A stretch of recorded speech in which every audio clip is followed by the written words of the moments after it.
Friends, welcome back to Mazhathulli creations. ഈ channel നിങ്ങൾ ആദ്യമായിട്ടാണ് കാണുന്നതെങ്കിൽ സബ്സ്ക്രൈബ് ചെയ്യാൻ മറക്കല്ലേ. ഐശ്വര്യയുടെ വീട്ടിൽ രാധിക ഇരുന്ന സമയത്ത് ശ്യാമ രാധികയെ വിളിക്കുകയാണ്. മോൾ എവിടെയാണെങ്കിലും എത്രയും പെട്ടെന്ന് വീട്ടിലെത്താനായിട്ടാണ് ശ്യാമ രാധികയോട് പറയുന്നത്.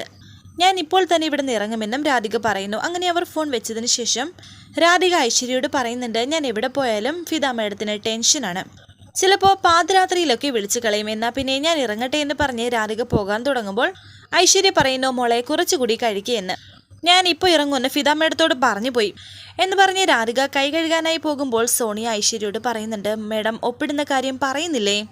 ഈ സമയം അമൃതയോട് പറയുകയാണ് ശ്യാമ, എന്തായിരിക്കും ആ ഫംഗ്ഷൻ, ഇങ്ങനെ ഒരു ഫംഗ്ഷനുള്ള കാര്യം മോള് പറഞ്ഞില്ലല്ലോ. മോളെ ശ്യാമയെ മോള് തിരിച്ചു വന്നിട്ട് വിളിക്കാമെന്ന് പറഞ്ഞല്ലോ, ഇനിയിപ്പോൾ അതും ആലോചിച്ചുകൊണ്ടിരിക്കണ്ട എന്നൊക്കെ അമൃത ശ്യാമയോട് പറഞ്ഞു. ഈ സമയം ഐശ്വര്യ രാധികയോട് പറയുന്നു, മോളെ അമ്മയ്ക്ക് മോളോട് സീരിയസ് ആയിട്ട് കുറച്ച് കാര്യങ്ങൾ പറയാനുണ്ടായിരുന്നു, എന്നോട് എന്താ സീരിയസ് ആയിട്ട് സംസാരിക്കാനുള്ളത് എന്ന് രാധിക ചോദിക്കുന്നു. അത് അമ്മയുടെ പേരിലുള്ള മോൾക്കുള്ള സ്വത്തിൻ്റെ കാര്യങ്ങളാണ്. അങ്ങനെ ഉണ്ടെങ്കിൽ തന്നെ എനിക്കതൊന്നും വേണ്ടെന്ന് രാധിക പറയുന്നു. സ്വത്തിൻ്റെയോ കാശിൻ്റെയോ പ്രമാണത്തിൻ്റെയോ ഒരു കാര്യവും എന്നോട് പറയാൻ നിൽക്കണ്ട എന്ന് രാധിക പറയുന്നു. എനിക്ക് താല്പര്യമില്ല, ഞാൻ നിൽക്കുമില്ല, പോട്ടെ എന്ന് പറഞ്ഞ് രാധിക പോകുന്നു. രാധിക പോയ സമയം സോണിയ പറയുന്നു, എല്ലാം വെറുതെ ആയല്ലോ മേഡം, പിറന്നാൾ അല്ലാത്ത ദിവസം പിറന്നാൾ ആഘോഷിച്ചു, അത് ഒന്ന് നന്നായിട്ട് അഭിനയിക്കാൻ വേണ്ടിയിട്ട് അസുഖവും അഭിനയിച്ചു, പക്ഷേ ഫലിച്ചില്ല. കൃത്യസമയത്താണ് ആ വിളി വന്നതെന്ന് ഐശ്വര്യ. വേഷം അറിയാലും സ്വന്തം അമ്മയല്ലേ എന്ന് സോണിയ പറയുമ്പോൾ ഞാൻ എൻ്റെ ആഗ്രഹങ്ങൾ മടക്കി കെട്ടി പോകണമെന്നാണോ എന്ന് ഐശ്വര്യ. പണത്തിന് താല്പര്യമില്ല, പദവിയിലും താല്പര്യമില്ല, എവിടെയോ വളർന്നതാണെങ്കിലും അമ്മയുടെ ഗുണഗണങ്ങളൊക്കെ കിട്ടിയിട്ടുണ്ട്. പക്ഷേ സോണിയ നോക്കിക്കോ, ഒരു ദിവസം ഞാൻ അവളെ പൂട്ടും, അതിനുശേഷം അവളുടെ അമ്മയെയും എന്നൊക്കെ ഐശ്വര്യ പറഞ്ഞു. പിന്നീട് കാണിക്കുന്നത് പരമേശ്വരൻ സൂര്യയെയും വരുണിനെയും വിളിപ്പിച്ചിരിക്കുന്നു. എന്താച്ചാ എന്തോ പ്രധാനപ്പെട്ട കാര്യം പറയാനുണ്ടെന്ന് പറഞ്ഞല്ലോ എന്ന് വരുൺ പറയുമ്പോൾ പരമേശ്വരൻ പറയുന്നു, ആദ്യം നീ ഇരിക്കെ, ഏട്ടൻ എന്തെങ്കിലും കാര്യം അച്ഛനെ കൊണ്ട് പറയിപ്പിക്കുകയാണോ എന്ന് വരുൺ ചോദിക്കുമ്പോൾ സൂര്യ പറയുന്നു, എടാ നിന്നെ വിളിച്ചതുപോലെ ഒരു കാര്യം പറയാനായിട്ട് എന്നെയും വിളിപ്പിച്ചതല്ലാതെ കാര്യം എന്താണെന്ന് എനിക്കും അറിയത്തില്ല. നിങ്ങൾ രണ്ടുപേരുടെയും സംസാരം കേട്ടാൽ കുഴപ്പം പിടിച്ച കാര്യങ്ങൾ മാത്രം സംസാരിക്കുന്ന ഒരാളാണ് ഞാൻ എന്ന് എനിക്ക് തോന്നുമല്ലോ. ഞാൻ അത്രയ്ക്ക് കുഴപ്പം പിടിച്ച ആളാണോ എന്നൊക്കെ അച്ഛൻ പറയുമ്പോൾ ചിരിച്ചുകൊണ്ട് വരുൺ പറയുന്നു, അച്ഛൻ കാര്യം പറയേ. വേറൊന്നുമല്ല, സൂര്യയോട് എസ്റ്റേറ്റിലെ കാര്യങ്ങൾ നോക്കാൻ പോവാൻ പറഞ്ഞിരുന്നല്ലോ, എന്താ ഏട്ടൻ തയ്യാറല്ലേ എന്ന് വരുൺ ചോദിക്കുമ്പോൾ പരമേശ്വരൻ പറയുന്നു, അവൻ തയ്യാറാണ്, പക്ഷേ നീയും കൂടി അവനോടൊപ്പം പോകണം. ഞാൻ എങ്ങനെ പോകും, ഓഫീസിലെ കാര്യങ്ങൾ നോക്കണ്ടേ എന്ന് വരുൺ പറയുമ്പോൾ പരമേശ്വരൻ പറയുന്നു, ഓഫീസിലെ കാര്യങ്ങൾ തൽക്കാലം ഞാൻ നോക്കാം, സൂര്യയ്ക്ക് ഇപ്പോൾ ഒരു കൂട്ട് ആവശ്യമുണ്ട്. ബിജുവിനെ പറഞ്ഞു വിടാമായിരുന്നു, പക്ഷെ അത് നീ നോക്കുന്നത് പോലെ ആവില്ലല്ലോ. അച്ഛാ അവനെ ബുദ്ധിമുട്ടിപ്പിക്കണ്ട, എനിക്കിപ്പോൾ തനിച്ചു പോകാൻ എന്താ കുഴപ്പം, മാത്രമല്ല പണ്ട് വീട്ടിലേക്ക് വരുന്നില്ല എന്ന് തീരുമാനിച്ച വരുൺ ഇപ്പോൾ വീട് വിട്ട് പോകാനാണ് ബുദ്ധിമുട്ട് എന്ന് സൂര്യ പറയുമ്പോൾ പരമേശ്വരൻ പറയുന്നു, കുറച്ച് ദിവസത്തെ കാര്യമല്ലേ, നിങ്ങൾ ഒന്നിച്ചു പോയിട്ട് വാ. വരുൺ പറയുന്നു, അച്ഛാ അത് ശരിയാവില്ല. ഇത് കേട്ട് പരമേശ്വരൻ പറയുന്നു, എന്താ ഏട്ടനോടൊപ്പം പോകാൻ നിനക്ക് വല്ല ബുദ്ധിമുട്ടുണ്ടോ? ഏട്ടനോടൊപ്പം പോകാൻ സന്തോഷം തന്നെയാണെന്ന് വരുൺ പറയുമ്പോൾ പരമേശ്വരൻ പറയുന്നു, അപ്പോൾ ആ സന്തോഷം ഏറ്റെടുത്തോ. ഓഫീസിലെ കാര്യം അച്ഛൻ നോക്കുമെങ്കിൽ നീ വാടാ. എസ്റ്റേറ്റിലെ കാര്യം നോക്കാമെങ്കിൽ എനിക്ക് 1-2 ബിസിനസ് പ്ലാനും കൂടി ഉണ്ട്, നമുക്ക് അതൊന്ന് പ്ലാൻ ചെയ്യാം. ഗുഡ്, അങ്ങനെയാണ് വേണ്ടത്. ഇപ്പോൾ എന്തായാലും യാത്രയ്ക്ക് ഒരു ഉദ്ദേശമായല്ലോ എന്ന് പരമേശ്വരൻ പറയുന്നുണ്ട്. വരുൺ പറയുന്നു, അച്ഛാ എനിക്കിപ്പോൾ ഈ വീട് വിട്ടു പോകുന്നത് അത്ര അങ്ങോട്ട് ഇഷ്ടമല്ല. എടാ, വിവാഹം കഴിഞ്ഞ് കുറച്ച് നാളത്തേക്ക് എൻ്റെ അവസ്ഥയും ഇത് തന്നെ ആയിരുന്നു. നമ്മുടെ ജീവിതം എവിടെയെങ്കിലും തളച്ചിടപ്പെടാനുള്ളതല്ല. എന്ത് പ്രശ്നം വന്നാലും അതിനെല്ലാം ഫൈറ്റ് ചെയ്യണമെന്ന് പരമേശ്വരൻ.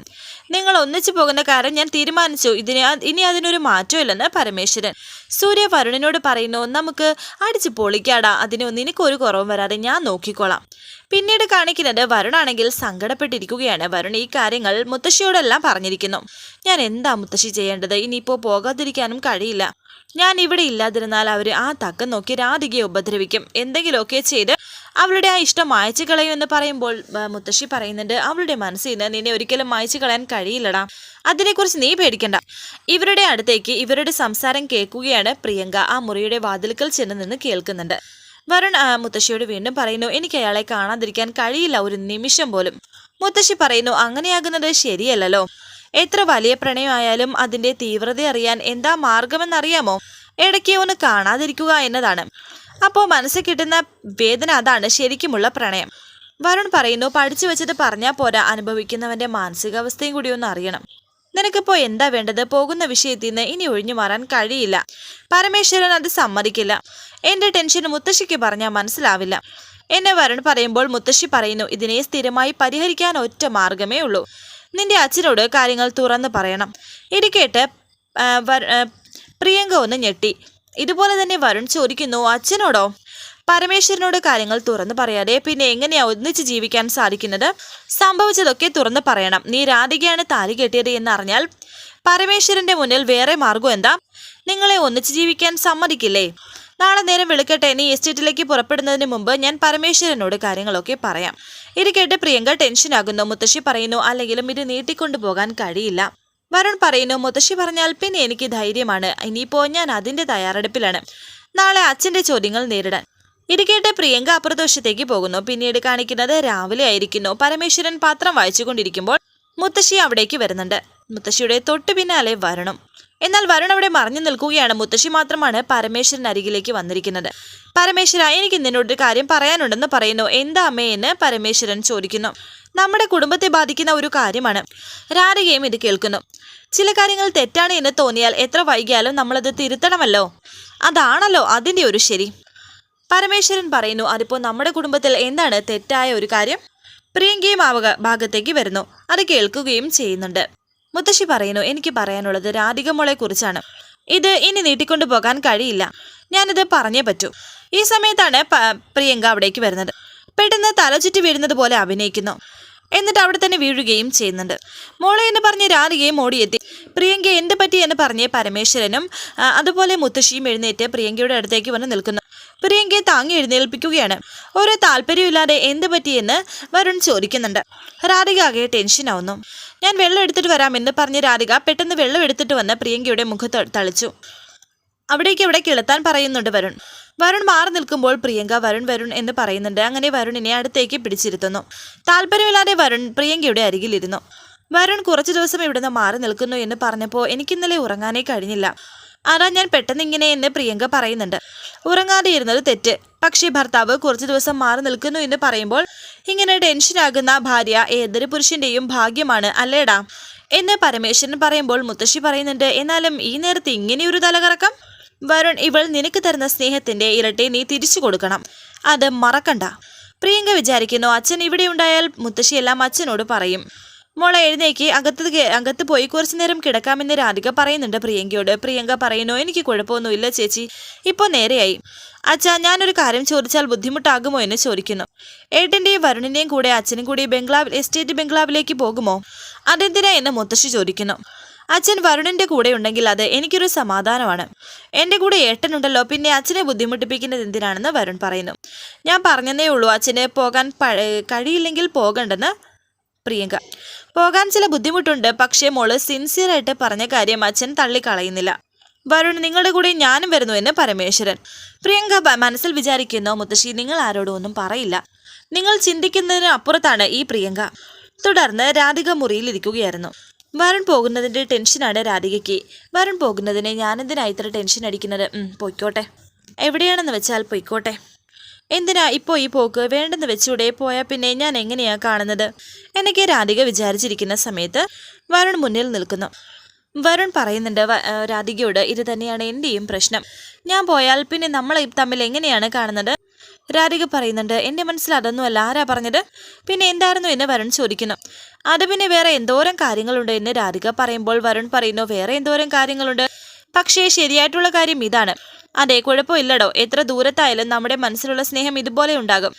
രാധിക ഒന്നും അറിയാത്തതുപോലെ എന്ത് സ്നേഹം, ആരുടെ സ്നേഹം എന്നൊക്കെ പറയുന്നുണ്ട്. ഇത് കേട്ടെ പെട്ടെന്ന് വരുൺ രാധികയുടെ അടുത്തേക്ക് വന്നിട്ട് പറയുന്നു, ദേ പെണ്ണെ, നിന്നെ ഓർത്ത് മനസ്സുരുകി യാത്ര പോകാനിരിക്കുന്നതിനിടയിൽ നീ കുറുമ്പ് കൂടി കാണിച്ചാലുണ്ടല്ലോ, ഒരൊറ്റ അടി ഞാൻ വെച്ച് തരും. ദേഷ്യം കാണിച്ച് എന്നെ പറ്റിക്കാനൊന്നും നോക്കണ്ട. എനിക്കറിയാൻ പിരിയാൻ നിനക്ക് ബുദ്ധിമുട്ടാണെന്ന്. എന്ത് ബുദ്ധിമുട്ട് എന്ന് രാധികയെ ചേർത്ത് പിടിച്ച് വരുൺ ഇങ്ങനെ നോക്കി നിൽക്കുന്നുണ്ട് രാധികയെ തന്നെ. അങ്ങനെ അവിടെ ഒരു റൊമാൻസ് നടക്കുന്നുണ്ട്. രാധികയുടെ നെറുകയിൽ ഒരു ചുംബനം കൊടുക്കുന്നുണ്ട് വരുൺ. തിരിച്ചു വരുന്നത് വരെ ഒരു മുദ്രയായിട്ട് അതവിടെ കിടന്നോട്ടെ, ഇടയ്ക്കെന്ന് ഓർക്കാൻ. രാധിക വരുണിനെ തന്നെ നോക്കി നിൽക്കുന്നു, എതിർപ്പൊന്നും പറയാതെ തന്നെ. വരുൺ പോകാൻ നേരം പിന്നെ ഒന്നുകൂടി രാധികയുടെ അടുത്തേക്ക് വന്നിട്ട് പറയുന്നു, ഈ ഒളിച്ചുകളി നിർത്താറായി, എന്നാ പിന്നെ പോയിട്ട് വരാമെന്ന് പറഞ്ഞ് രാധികയുടെ കവളിൽ ഒന്ന് തട്ടുകയാണ് വരുൺ. എന്നിട്ട് വരുൺ അങ്ങോട്ടേക്ക് പോകുമ്പോൾ രാധിക വല്ലാത്തൊരവസ്ഥയിൽ അങ്ങനെ അങ്ങ് നിന്ന് പോകുന്നു. പിന്നീട് കൽപ്പനയെ കാണിക്കുന്നുണ്ട്. കൽപ്പന ഡ്രസ്സൊക്കെ എടുത്ത് വെക്കുകയാണ് സൂര്യയുടെ. കുറേ കാലത്തിന് ശേഷമാണ് അച്ഛനും വരുണും ഒന്നിച്ച് ഒരു യാത്ര. എത്ര ദിവസമാണെന്ന് അറിയില്ല. താനിവിടെ ഓക്കെ ആയിരിക്കുമല്ലോ അല്ലേ എന്ന് സൂര്യ ചോദിക്കുന്നു. ഞാനിവിടെ ഓക്കെ ആയിരിക്കില്ല. ഞാൻ കരുതി സൂര്യയുടെ അസുഖമൊക്കെ മാറി പുതിയ യാത്രയൊക്കെ പ്ലാൻ ചെയ്യുമ്പോൾ ഞാനും കൂടെ ഉണ്ടാകുമെന്ന്. എന്നാലും എന്നോട് ഒരു വാക്കുപോലും പോരുന്നോ എന്ന് ചോദിച്ചില്ലല്ലോ. ഇത് കേട്ട് സൂര്യ പറയുന്നു, എടോ തനിക്ക് അങ്ങനെ ഒരു ആഗ്രഹം ഉണ്ടായിരുന്നോ? ഇനി പറഞ്ഞിട്ടെന്താ, നിങ്ങൾ പോയിട്ട് വായെന്ന് കൽപ്പന. താൻ സിൻസിയറായിട്ട് പറഞ്ഞെങ്കിൽ അത് പ്രാക്ടിക്കൽ ആക്കിയല്ലേ പറ്റും. ശരിക്കും പറ, താൻ ആഗ്രഹിച്ചിരുന്നോ? ശരിക്കും ആഗ്രഹമുണ്ടോ തനിക്ക് വരാൻ എന്ന് സൂര്യ ചോദിക്കുന്നു. ഉണ്ട് എന്ന് കൽപ്പന. നമ്മുടെ എസ്റ്റേറ്റും അവിടുത്തെ പരിസരങ്ങളും ഒക്കെ എനിക്ക് നല്ല ഇഷ്ടമാണ്. മുൻപൊരിക്കൽ നമ്മളവിടെ പോയിരുന്നത് ഓർമ്മയില്ലേ? അന്ന് ഞാൻ എന്ത് ക്രൂരമായിട്ടാണ് സൂര്യയോട് പെരുമാറിയിരുന്നത്. അതൊക്കെ തിരുത്താൻ ഒരു അവസരം കിട്ടിയിരുന്നെങ്കിൽ. സൂര്യ പറയുന്നു, തിരുത്തലിനോ മാപ്പ് പറച്ചിലിനോ വേണ്ടിയിട്ട് വരണ്ട, അതൊക്കെ ഞാൻ മറന്നു കളഞ്ഞതാണ്. പക്ഷേ ഇപ്പോൾ താൻ എൻ്റെ കൂടെ വരുന്നുണ്ടെങ്കിൽ അത് നല്ല കാര്യമാണ്. താൻ വരുന്നുണ്ടെങ്കിൽ റെഡി ആയിക്കോളും.